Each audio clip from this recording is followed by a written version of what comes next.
You are watching Bengals Breakdown by Chat Sports, and I am your host, Stone Shields. Coming up on today's show, we're going to be breaking down some UDFA grades for the Cincinnati Bengals. Obviously, we have broken down this class in a past video, but we're going to be giving some grades to all these guys as well. We did it for draft. Might as well do it for UDFAs here as well. Lots of the channels here at Chat Sports are making that happen. Cincinnati signed 13 of them this year, and there are going to be some that have a chance to make the team. Obviously, last year, Mumajong Maeda, he was a UDFA. What did he do? He made the team for Cincinnati, was up the whole year, and really had a significant impact as far as the UDFA goes for the Cincinnati Bengals football team. Now, I will say, these UDFAs, there's very little guaranteed money. So in this grade show that we're going to do here, the lowest you can get is a B. So it's going to be B, B+, B-, A+, A+. That's really kind of the scale we are working with here because it's not going to cost anything for Cincinnati. Even if one of these guys is a complete whiff, it's really not the end of the world. Let me know, how many UDFAs do you think make the Bengals roster? I do think there probably will be at least one. You know, obviously last year, as I mentioned, was Mumajong Maeda. I feel like there will at least be one again. Let me know how many you think will make this team. Starting off with my favorite one, that is Seth McLaughlin out of Ohio State. Obviously played at Alabama before finishing his collegiate career with the Ohio State Buckeyes. And look, before he popped his Achilles, he was the best center in college football. He's a tough dude. And obviously in the past had some trouble with some snaps when he was playing with Jalen Milroe. That got cleaned up during his time in Columbus. And this is a guy that I mocked to Cincinnati previously, right? I think I had him as a 7th rounder in one of my final mock drafts here. He ends up going undrafted in large part or 100% because of that Achilles injury. He would have got drafted if he was not hurt. But I don't know exactly what his timeline looks like, whether or not he will be a guy that is ready to play football in 2025, or if he's going to need some time to kind of get back into the swing of things. But I think the Bengals are going to want to keep Seth McLaughlin around, and I view him as a guy, probably not this year in 2025, but beyond that, like 2026, I think he could be a guy that could come in and play football for this team. As I mentioned, he's a really tough dude. There's a clip in the SEC Championship a couple of years ago where there's these two massive Georgia pass rushers coming at him, and he's knocking them both down, doing a tremendous job. So he's a tough dude, and I think he's going to have a career in the NFL if he can get back to where he was pre-injury. Pin comment time here on today's show. Grade the Bengals UDFA class. I want to know what you guys think. A, B, C, D, or F. Let me know in the comments of today's show. If that ad comes here on YouTube, that's totally fine. You can ignore it, take advantage of it. Get down in the comments. Let us know what you think. Bralyn Lux here out of Texas Tech, the lone cornerback that Cincinnati took in this UDFA class. He was a guy that, I really expected Cincinnati to go out there and probably try to get a cornerback in some capacity, either through the draft or in free agency, and they didn't. They didn't address that position at all. So they brought in a guy like Bralyn Lux here, adds some depth to that room, but I don't anticipate him being a guy that sticks around. We'll see if he is a practice squad guy or not. Howard Cross III here, probably my second favorite behind McLaughlin, probably second or third favorite behind McLaughlin, another guy we'll talk about later on today's show.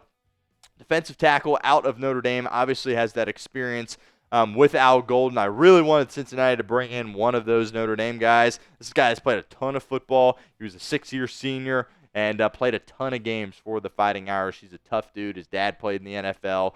He's a guy that I could see carving him out a spot, potentially making this football team. If you said I had to pick one guy that would make the football team out of all these UDFAs, I probably would say Howard Cross III. Caleb Etienne, offensive tackle out of BYU. The way I look at it is if you can get some more bodies into that room, right, at that offensive tackle room, maybe somebody pops, right? You always see that across the league. There's several offensive linemen that were undrafted guys, and they settle down in training camp and they do really well. Next thing they know, they're on the team and they're playing winning football. And Caleb Etienne, he could be that guy. I'm giving that an A- grade here for the Cincinnati Bengals. And we'll see if he is a practice squad guy or what kind of role he carves out for himself. Cole Taylor here, tight end out of West Virginia, giving him a B+. By the way, I don't know if I actually mentioned it, but I went A+ for the McLaughlin and an A for Bralyn Lux and an A+ for Howard across the third. It was there on the graphic, but not exactly sure if I made that clear or not. But Cole Taylor going B+ here. Look, Cincinnati didn't need to do much in that tight end room. It is good to have another body in there. I think the way your room is structured right now, it's really in a good spot. This is a guy that had a solid career and really had a solid final year there at West Virginia, and I'm giving that a B+ grade.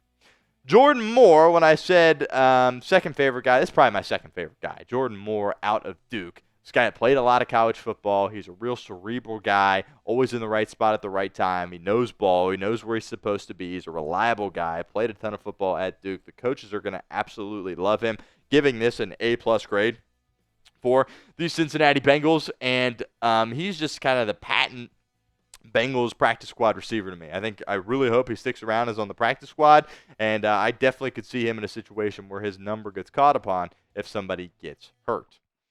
Another wide receiver here, a couple that the Bengals are bringing in, Rashad Owens, wide receiver out of Oklahoma State. He actually had his best year at Oklahoma State in 2023, was actually the MVP of their bowl game in 2023, giving this a B+ grade as well. Look, Troy Walters has shown that he can do a nice job developing these UDFAs and getting them in a spot where they can contribute for this football team. The Bengals have had success doing that at this position in the past, and maybe Rashad Owens is the next guy for them.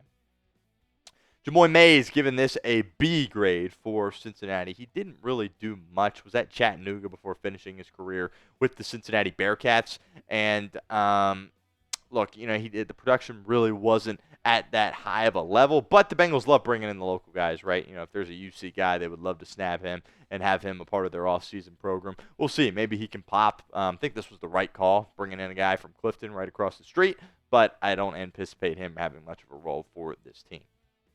Who is your favorite undrafted free agent?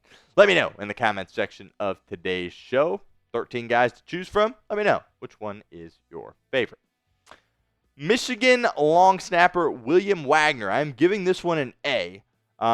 Look, they're bringing him in, and I view this kind of as a competition. Open competition between Cal Adamitis and William Wagner for that long snapper spot. I didn't really think Adamitis had any bad snaps. He wasn't perfect, but he really didn't cost you, I didn't think, this past year. But a lot of people view Wagner as one of the best long snappers in college football, and I definitely think this is going to be a competition. Don't be surprised if he perhaps goes out there and wins this battle. It's not my prediction. I think it will be Adamitis back with McPherson and Rico, but William Wagner certainly a guy to monitor at that long snapper spot. Payton Thorne, quarterback out of Auburn, giving this a B grade. I never was really a Payton Thorne guy, to be completely honest with you. Now, he is an athlete, right? He can run around and create with his legs, which kind of is a bit of a different element to what Cincinnati has in their quarterback room with really their backup, Jake Browning, not doing much of that. He's not going to compete with Browning for the backup job, but he will compete with Woodside for the QB3 spot. I don't think he wins it, but Payton Thorne being brought into the Bengals quarterback room. Eric Gregory, defensive tackle out of Arkansas, giving this one an A.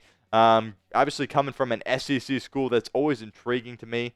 If you're bringing in a UDFA that has played in big-time games, I always think that is kind of puts them in a good position to settle into the NFL as opposed to a guy that goes to perhaps a smaller school. Bengals are probably going to take 10 defensive linemen. We'll see if any of the UDFAs can beat out somebody that's projected to get on the roster and steal a spot from them. Keep an eye on Eric Gregory.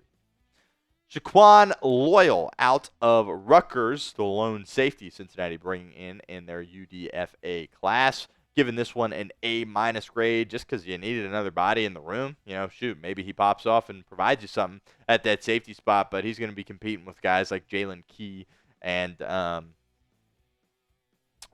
P.J. Jules kind of for that, fifth safety spot. Cincinnati probably only going to take 4. I think their safety room's kind of made up right now, but we'll see who kind of separates themselves from that latter part of the room.